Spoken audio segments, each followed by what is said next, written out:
Olá, tudo bem? Quem já não ouviu falar em Freud, não é mesmo? Sigmund Freud, que nasceu em meados do século XIX e que é considerado o pai da psicanálise, um homem de mente privilegiada, de cultura privilegiada, um grande estudioso, um grande cientista e que fez descobertas importantes em relação ao funcionamento do cérebro humano, em relação à sua personalidade, em relação ao cérebro, por exemplo, ele fez a leitura topográfica deste cérebro, dizendo que ele se compunha de pré-consciente, consciente, inconsciente, quanto à personalidade humana, que ela se conduz através do id, ego, superego. Foram descobertas importantes e comprovações através das décadas. Foi ele também que, em princípio, como sempre, disse que o ser humano ele é regido pelo prazer. O princípio do prazer é a sua tese. E que esse prazer está intimamente ligado à sexualidade.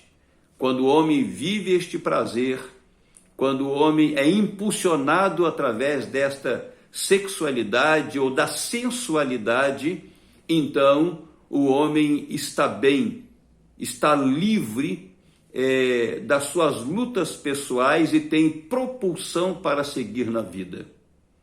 Será que Freud estava correto? Será que ele tem razão em propor esse tipo de psicologia? O princípio do prazer, viver através do prazer, ser impulsionado através do prazer e, sobretudo, o prazer sexual, que para ele é extremamente abrangente. Nós podemos ver que Salomão teve todos esses privilégios. Veja o que diz aí o versículo 8 de Eclesiastes, capítulo 2.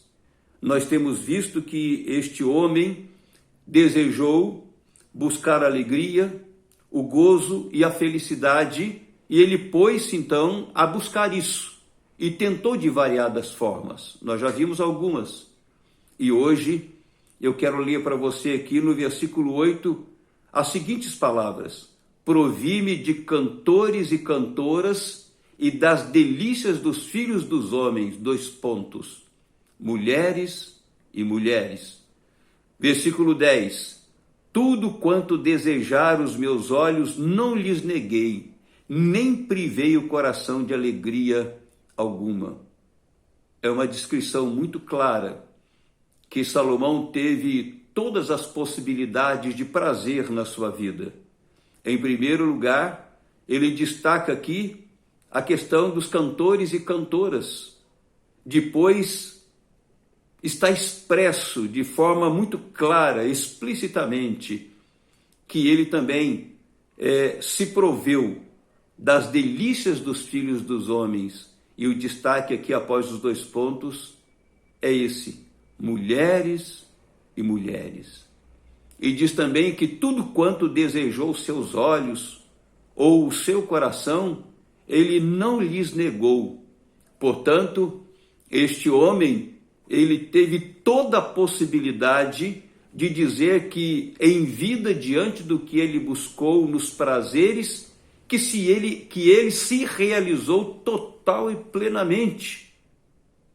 A Bíblia descreve em 1 Reis, capítulo 11, versículo 3, que este homem teve 700 mulheres e 300 concubinas, as quais desviaram o seu coração, diz a palavra de Deus. Portanto, ele teve fatores de forma plena para que ele pudesse dizer que ele se realizou diante dos prazeres que ele buscou e diante destes com os quais ele pôde conviver e experimentar. Mas não é bem isso, meus amados, que ele mesmo descreve no final. No versículo 10, ele fala que se alegrava com as suas fadigas.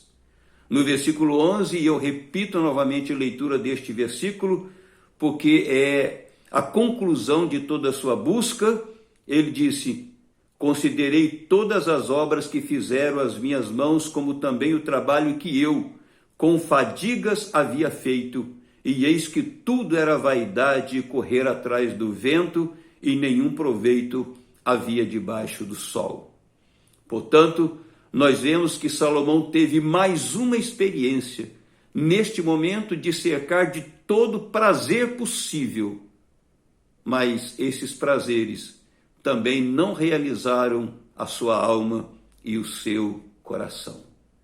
Com certeza absoluta, reafirmo aqui que o prazer humano, que a alegria humana, que a realização humana está quando este se volta totalmente para Deus na pessoa do Senhor Jesus Cristo e o recebe como seu Salvador e o segue como sendo os seus discípulos.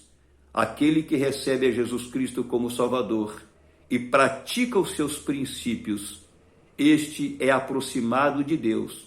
E nesta aproximação, o homem é feliz e ele então se realiza. A partir daí, ele tem a felicidade, a alegria e ele goza a vida. É nisso que eu creio. Deus o abençoe.